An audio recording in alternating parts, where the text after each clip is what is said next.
Hello students, आज की हमारी डिक्टेशन ये 80 वर्ड्स पर मिनट की स्पीड से है। 800 वर्ड्स हैं और 10 मिनट की ये डिक्टेशन है। इसमें कुछ बीच में अंडरलाइन वर्ड्स हैं जिनके मीनिंग मैं एंड में दे दूंगा, जो कि आपके रिटन एज वेल एज कई जगह कॉम्पिटिशन्स में ये काम आ सकते हैं। और आज की जो हमारी वीडियो है ये बेसिकली नेशनल जुडिशियल कमीशन पे जो डिस्कशन हुआ था पार्लियामेंट में, ये उस पर बेस्ड है। और अगर आपको हमारी डिक्टेशन अच्छी लगे तो उसको लाइक और शेयर करना ना भूलें। हमारे चैनल पर नए हैं तो उसको सब्सक्राइब ज़रूर कर लें। और अगर आपको कुछ डिक्टेशन में दिक्कत लगती है तो कमेंट बॉक्स में ज़रूर बताएं। और एज वेल एज हमें हर चीज़ के कमेंट के बाद कमेंट देते रहें और लाइक और शेयर ज़्यादा से ज़्यादा करें। आइए हम स्टार्ट करते हैं इसको। Start. Sir, I am aware of the famous saying, the theory of Roosevelt, a stitch in time saves nine. We will not be like that because that was a promise made to the electorates during his election campaign. But India is a democratic country.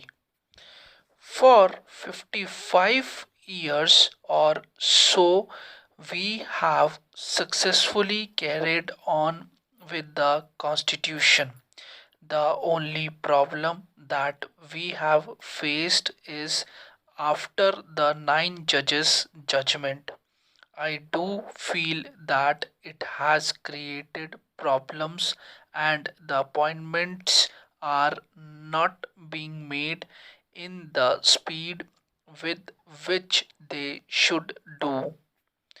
You will appreciate that the high courts we have the state governments which have to be consulted because it is from their consolidated fund we run the high courts. So the views of both the chief minister and the governor are very relevant. Similarly, the views of the central government are also relevant. All these are taken under the present process.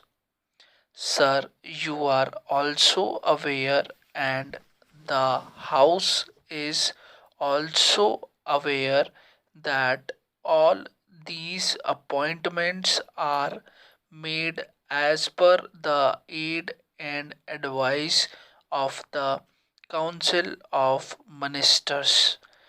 The this is a very wholesome process. Within this, the only problem which I feel today is that the judiciary has made it binding on the President of India to accept their recommendation.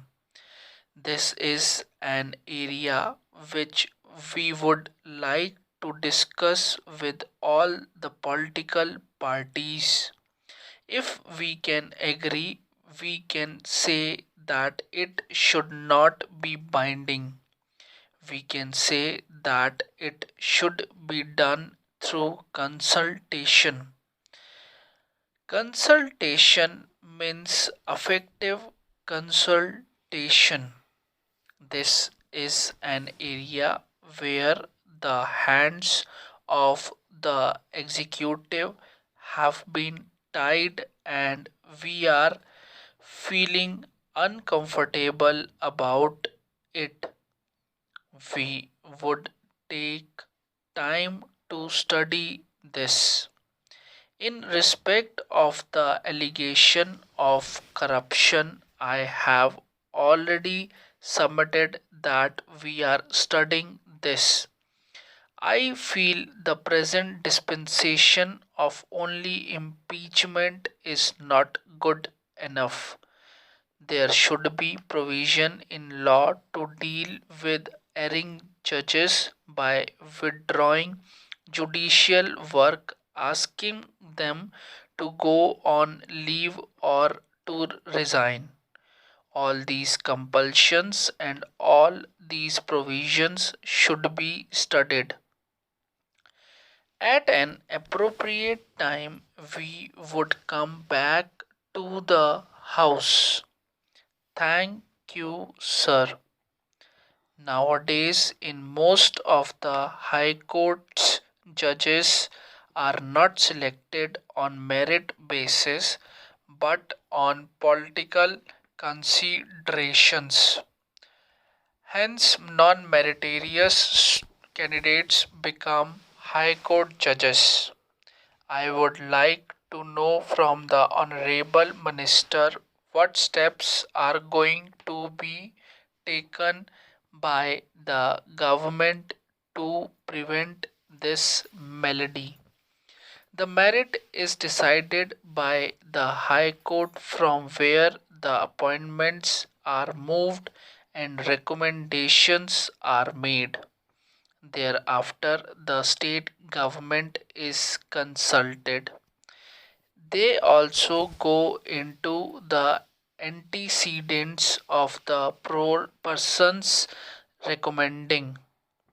After their views, we also study their antecedents. Then the Chief Justice of India goes into it. The filtration is so much that quality, ability, and integrity are assured out of the available stuff in the bar. So that is taken care of. But as I already submitted to the House, this is an area which needs to be reconsidered in view of the practical difficulties which arise with the change of time. I agree this is a demand all over that this old boy net should be done away with and a new process should be started. But this is a very delicate area where we would tread with caution. Sir, I would like to know from the Honorable Minister through you whether there is any necessity to constitute state commissions if the National Judicial Commission is formed for High Court judges and Supreme Court judges. Should separate judicial commissions be formed?